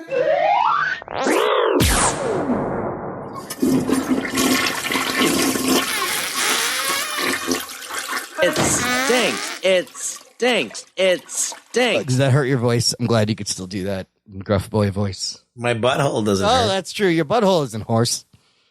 Yeah, it's full-throated. I got one thing in News from the Nation we can discuss. Our admin, John Bellotti Jr., posted this article from comicbookmovie.com with the headline, Marvel Studios reportedly making major changes to phases 5 and 6 as they return to quality over quantity. Here's basically the gist is this. If you haven't heard, Bob Iger back at Disney as CEO. He was the quality guy. They fired Bob Chapek, who was the quantity guy and profits-driven guy. So the big question is, how will this affect the MCU moving forward when we saw all the shit come out in Phase 4? So according to the, what do you want to call this website? The Cosmic Circus? It's one of those. Yeah, it's a dubious article for sure. I think there's some truth to it, but I don't know if it's as I think it's just taking what a lot of people are saying and writing it as truth. Right. But it's a conversation starter. It is. There's no sources. It's insiders. Some of the quotes from the site say, quote, Marvel Studios is reevaluating its release lineup for phases 5 and 6, that they are aware Phase 4 took a dip in quality. Another source said you should, quote, expect shifts in release schedules for some projects, changes in media formats for others, and in the most extreme and unlikely of cases, a postponement or outright cancellation of a project that would not be suited towards the overall story of the multiverse saga. I said last week I could see Bob Iger saying, make more special presentations, turn these things into special presentations, like Agatha, House of Darkness or Coven or whatever. That could be a special presentation. That does not need to be a TV show. Don't believe the hype. What do you That's all I'm think saying. about this talk? And if there's any truth to it, or do you think it's right? Look, guess what? If you haven't been paying attention, Disney's been doing a lot of changes and going back and forth and stopping things. Blade being one of them, postponing things. They're doing that regardless. Nothing's going to change overnight. Like, quality's back. Get the fuck out of here. Like, this is just PR. It's terrible PR, but like, whatever. They need to do something to get people to have confidence after this bad last quarter. So they're, this is what's out there. They're trying to get everyone to believe that because they switched to Bob Iger, everything's going to be great, but it's going to be more of the same. I think the changes are going to be negligible. Like, they're not going to be quick. Can't be this no. quick. Yeah. First of all, they got all of Phase 6 planned out already. Like, when I hear that Agatha Harkness is canceled, then maybe I'll be like, all right, they're doing something. Because no one wants that show, and they're making Echo. No one wants that. That should be special presentation also. Like, so they're already making it. So it's like, not that's still going to be dog shit. They're already making these dog shit shows. So, like, why are they sitting there trying to tell us that we're going to get quality back? Like, they're already making these because things. if they make less of them, they can focus on the other ones, make them better. Okay. I don't know. Anthony, what do you think of the veracity and the quality? Has the quality dipped? Well, yeah. I mean, it's that's clear. There's just, I think the stat was in the first 3 phases, it was 23 projects. And this last phase, it was 17 projects or something like that. In 2 years. In a short time. Versus 23 and 10 years. So, of course, the quality is going to dip because Fahey and, he's stretched thin. And, when you're trying to cram in that much stuff in a short amount of time, you're probably not vetting the writers and directors as you normally would. And they also jumped into TV and had to create. All of a sudden, they were a movie studio making TV shows. So, of course, it all kind of helped dip. Not to say that there wasn't stuff that I really enjoyed, but there definitely was a little bit of a dip in quality. They were experimenting a lot. Hopefully, the stuff they already have planned, I don't think they're going to cancel that. But the things that haven't maybe started pre-production, maybe they'll reevaluate if it's good for TV or if it should be a special. Or I liked the move a couple months back when we heard that Armor Wars was going to be a movie. Right? I thought, that was nice to see, right? Like, if you don't force something to be a TV show, if it doesn't have to be a TV show. And I like the direction with some of the specials. So I'm waiting to see. They have to acknowledge the fact that fans weren't happy generally with a lot of the stuff that was going on. So we'll see how it goes. On that podcast, The Town, that's on Spotify, he had MCU producer Nate Moore on. And he talked about Armor Wars and said basically the ideas they had were getting so big that it, like, budget-wise, they couldn't do it in a TV show anymore. So that's why they decided, and they're like, we can pivot, we can do that, we have that flexibility. I also hope they convert some of these things, maybe because the special presentations have been great so far. It's a great medium, a little one-shot medium. I feel bad for the visual effects team in this last Phase 4, because they had to pump out fucking She-Hulk, a show with a lead fucking CGI character. That had to be just insane for them. And we saw the results, right? That's taken a little dip. But as far as the quality, I have some comments from our listeners from the Facebook group about this at this article. Blake Braden just says good, that they're reevaluating. Joe Henry says, Marvel, we used to have good writers. Sorry. Scott Swanguerum has a different opinion. He says, I have no issues with their quality, quote unquote, and puts the hands up emoji. So not everybody feels this way. And then Daryl K says, I'd love to see this happen, but the internet is full of speculative opinion pieces like this, so I remain skeptical. Smart to remain skeptical. So let's quickly stay on the positive side of things. Can we mention a couple of good things that came out of Phase 4? Because there are. You mentioned some in your Patreon retrospective, Anthony. Yes. But I want to just put some down right now, starting with, we got 3 Spider-Man. That was amazing. It was fan service, but it was great. But it was fan service built into the story, and it left Peter Parker in the Spider-Man that I wanted from the beginning. One of the best experiences I've ever had in a movie theater. And I mean, Willem Dafoe as Green Goblin was amazing. It was he killed it. Yeah. Ruggs, what else was good out of Phase 4 for you? Nothing. Come on, there was something. No, Shang-Chi was okay. I like that. What else? I like Moon Knight a little bit. I like the Moon Knight. Not everything, but like I liked aspects of it. What else did I like? Anything else? Loki was fun. Shang-Chi and Miss Marvel, in terms of representation, are huge, and they're both great characters. So Ruggs didn't like Miss Marvel, but I know you did. I liked Miss Marvel for the most part. I didn't like the turn it took in the middle, but I liked Miss Marvel. I would say, yes, I agree. Shang-Chi, I thought was very solid film, very good introduction. No Way Home, like we talked about. I think Wakanda Forever is a very solid film. That's a good one. I'd like to. WandaVision for 8 out of the 9 weeks was absolutely riveting television. Yep. Yeah, and then there's some stuff like here and there, like little things. Like I talked about in my retrospective. There's a little good things I could pick out of some stuff. We got Charlie Cox back as Daredevil. That's huge. That was fun. That's nice to have him back. And Madison. What about Madison? She gets a special presentation. Come on.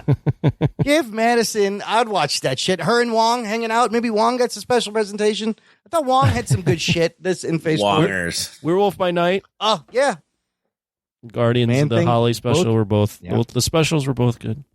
So, I mean, yes. And they also had, two of their lowest Rotten Tomatoes rated movies come out. Was it Thor and Eternals? Yeah, unfortunately. So, it is a mixed bag. But maybe they don't need to maybe it's a little too much. Maybe if you focus down a little. What you would hope is this phase, even before it came out, I said this is their experimentation phase. Right. So they had a whole 2 years to experiment with TV shows and movies and really pushing with different genres within the TV, the superhero experience. So you'd hope they've looked at this and go, the stuff we have planned, but the stuff that's not in pre-production, we can learn from this and, lean in a certain way and not repeat some of these mistakes. If they made 17 different pieces for this phase. Yeah. And we've already shit on like 7 of them. 19, so like half actually. of them. Yeah. 19. Wow. So like That's almost crazy. half of them are bad. Yeah. That's not good. Yeah. I mean, here's the thing. The TV shows, you would have thought, and I know there was COVID and production delays, you would have thought they would have gotten better as they figured it out. It didn't exactly Well, the thing is that when you're making TV, you don't know. they were all probably filming, concurrently. Like it's tough to watch WandaVision and you're filming Miss Marvel, let's say, or Moon Knight, and be like, oh, we got to adjust this now. Like that's a tough call. Yeah, TV production is quite a different beast. So yeah, we'll see. You won't see what they've learned until like maybe 2-3 years after. Right. With these newer projects. Speaking of Blade, real quick side note, we never mentioned this, but Blade does have a new director and writer. I saw that. Yeah, I think we talked about it. No, we talked about it on the Discord. Did we? Yes, you weren't there. Did we talk about this? Anyways, Jan. No, I thought we talked about it on the show. I didn't think so. Jan Dimanche, who's directed episodes of Lovecraft Country, is the new director, and there is a new script by this guy Michael Starbury, who wrote on the Ava DuVernay show When They See Us. So both things, Lovecraft Country and When They See Us, both are amazing television quality, but it's television. So we'll see how they handle. The Lovecraft Country kind of had like a horror vibe to it. So yeah. Does this? What do you think about that, Anthony? Is it good or bad? I guess you can't. There's no way to know. Yeah, it's tough for me to. I saw the first episode of Lovecraft. I like When They See Us. Judging off that, it sounds like it's going to be good. But I just want if and when Blade comes out, I want them to have a movie that is very well done action, because that's the tone, that's the precedent set by Wesley Snipes and his Blade. Action horror. It needs to action be horror. Action horror. All right, let's finish up with some what are we watching? Now, I know this is everybody's been waiting for me to say that I have finally checked out my man Kumail Nanjiani in his tour de force acting role as the founder of Chippendales in the show called Chippendales on Hulu. Oh, shit. Yes, it's out. I've watched the first 3 episodes. It's pretty good. Kumail, first of all, acting his ass off. He is. He's yelling at people. He's being serious. He's not all goofy. He's trying to put some range in there. But the story itself is kind of like Winning Time. It's not as good as Winning Time, but it reminded me of that, the way the series of events unfold to where, because originally this Indian dude came to America, he opens a backgammon club with a completely different name, and it eventually turns into male strippers called Chippendales. And they show you how this happens in the first couple episodes. Juliette Lewis is also in it. She's great. Also great in Yellow Jackets. I like the show. I'm going to stick with it. There's a lot of male stripping. Be warned. That's why you watch. No, it's like sleazy. But it's like 70s male strippers. You know what they look like? They got long, greasy hair, mustaches. They're very hairy.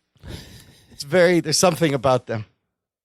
But I would recommend this. Absolutely. It's great. It's a great show. Crazy shit happens in the first episode. It moves pretty good. Dude, Kumail, he might get an Emmy nomination. I don't know. So it's surprising that it took this long for you to finally watch it just came out like 2 weeks ago, and I was like, oh shit, this show came out. I gotta watch this. I will be watching. Anthony, you watch anything interesting? No, I gotta start cranking out movies though to get prepped for the 26th or whatever date that we have planned for the 90s. So I almost feel ready. Even though I'm the host, I still feel obligated. Not obligated.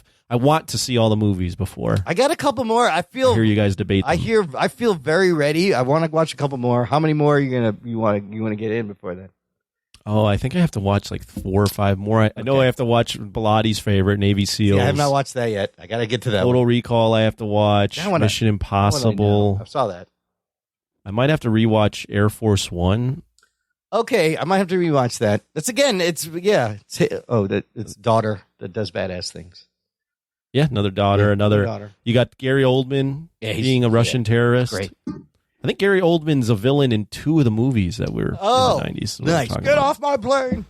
Get off my plane. You have actual young Harrison Ford. He's not de-aged. He is young. No. How old is he in that? He's probably in his 50s in that fucking movie, right? He's got to be. If he's 80, he's like 80 now, so yeah. We got just for what it's worth, we've got 2 Gary Oldman villain movies in the tournament from the same year. Wow. And can you guess them? I said one. Air Force One. The other one is shit. I don't remember. Rugs, any guesses, or should I say it? No, go ahead. The Fifth Element. Oh, that's shit, right. You're right. Coleman, come here. Wow. Dallas Multipass. That's right. He's got a crazy outfit, and he is a crazy. Oh yeah, he's got a weird fucking outfit. Dude, my favorite Gary Oldman role got to be True Romance as the pimp. Come on, Drexel.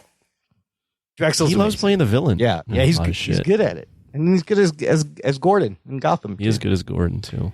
Ruggs, you next. What's one thing you watched?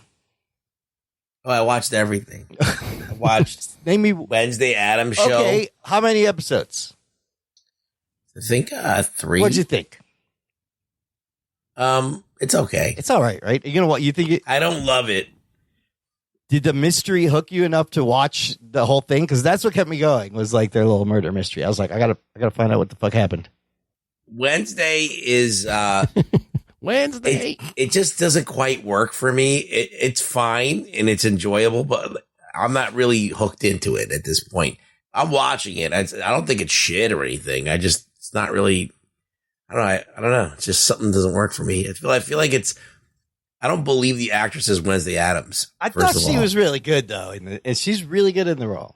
Maybe it's not. Maybe Wednesday. she grows into it. Yeah. Maybe she grows into it more, but I feel like I don't know. I just feel like there's no thought behind. She's just like kind of like vomiting out these words, and doesn't seem like there's any kind of Christina Ricci was way better. I think in a lot of ways she was really good. Yes, she's in the show too, which is kind of fun. Yeah, it's just that's very strange. But so I saw that. I watched the Uncharted movie. That's also on Netflix with the Tom Holland. That's also on Marky Mark. Is dumbest movie I've ever seen. So every time I put on Netflix, I'm like, oh, I should watch this, and then I just go, nah, I'm not gonna watch this. It's so dumb. Bad. It's bad fun. It's entertaining, but it's dumb. Like it's so like unintelligent and dumb, and like like they put things in obvious places where like anyone would.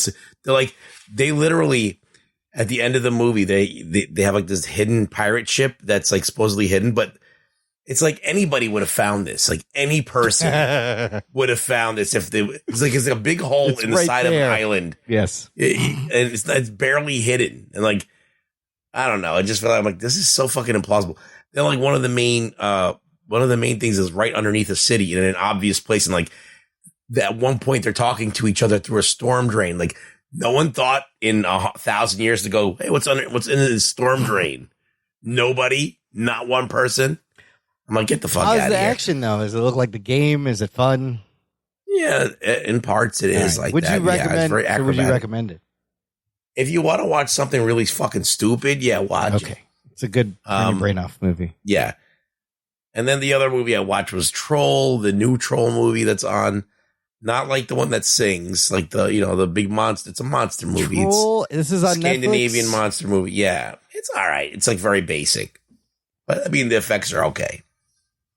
So that's all I have to say about that. Another thing on Netflix. Oh, Troll has this like big rock monster looking thing, huh? That's all I have to say about that. There's another great thing you can watch on Netflix. They Bullet Train. I want to watch that. It just came out on Netflix. It was in the theater earlier this year. I was like, holy shit, Bullet Train. This is the movie directed by David Leitch. Was it good? You know what? It is entertaining. It's stylish. The action is very dynamic. I just think it's long and like. You know how the movies in the 90s, things are a little more like straightforward and they didn't convolute things in the story. They kind of it gets a little convoluted unnecessarily.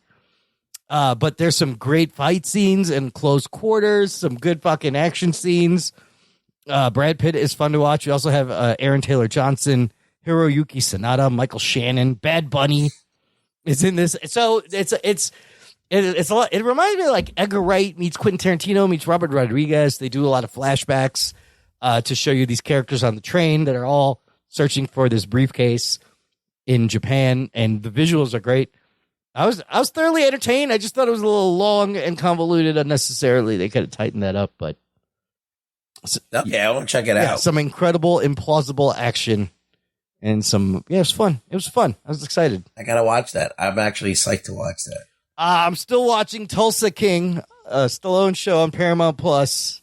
It's decent. It's not like anything groundbreaking. But it's whatever. It is what it is. I would say it's like a B on a scale of 1 to 10 of a show. It's probably like a 6.5. Are you enjoying Stallone though in this? He's got some fun shit to do. I like when he like punches guys for no reason. Yeah, he's very aggro. There is, he muscles into a dispensary and there's a whole sequence where he gets high by accident. It's kind of funny. Yeah. And he just does old man things like he doesn't understand society anymore. He's like, what's with these pronouns? What's good? He's like, every phone is a camera. What the fuck happened while I was in jail? It's kind of hilarious. You can be kind of politically incorrect and get away with it. Yeah. But it is very like cliche gangster, right? Kind of like just generic gangster stuff. Yeah, it's pretty generic in a lot of ways, but it's still kind of fun to watch him anyway. I think he's Stallone. Like that's the only reason to watch. Is it's fun watching him. Some of the characters are fun. See, it's whatever. I don't race home. Yeah, watch it, catch up on it when I can. All right, it's very basic. It is basic, but it's good to see Stallone being a gangster, smacking people around. Okay, that's it for this week, everybody. Ruggs, where can the listener find you? Are you still on Twitter? Yeah, I'm waiting for the new Twitter drop from Elon. Dropping news now. What is it called? The Twitter files? Is that what is that? I don't know. I'm waiting for fucking aliens and shit to be. I don't know. We'll find out. Sasquatch. I don't know. Sasquatch.